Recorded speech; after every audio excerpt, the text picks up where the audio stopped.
I came to later on to Smith College in 2001, and it was it was a fellowship, 5 college astronomy department fellowship, which was half research and one half was dedicated to developing an interesting interdisciplinary class.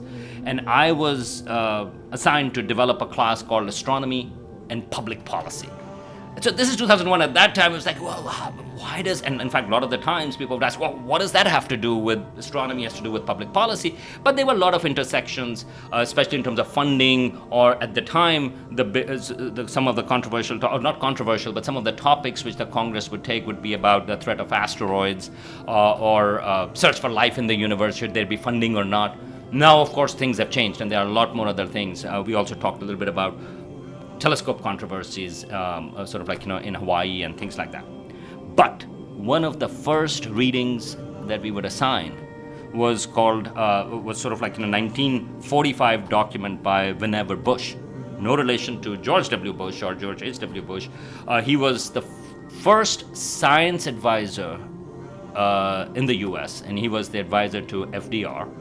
And in 1940, and he was also the architect in some ways, the organizer for the Manhattan Project.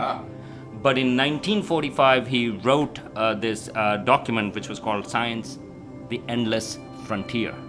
And the main argument for that was that government should fund basic research. And universities are the ones that conduct the research. And then private companies can then take it and commercialize it. But there was a emphasis on this basic research which the government should fund, because you cannot expect companies to be funding research like I'm mentioning, sort of like, for star formation in galaxies and like esoteric research that doesn't provide profits to their investors right away. And I'm giving you astronomy examples because I'm more familiar with that, but you can think about this as a whole range in terms of biology in particular, figuring out the DNA structure and so on and so forth, right? All of the stuff regarding evolution, which actually have much more direct implications, but where the research starts may be quite far away from the practical benefits. So this was a system from 1945, and in some ways, what we learned about it, and that's the document, if you read it, it actually shaped the US science and, more importantly, the leadership of the US in the scientific world.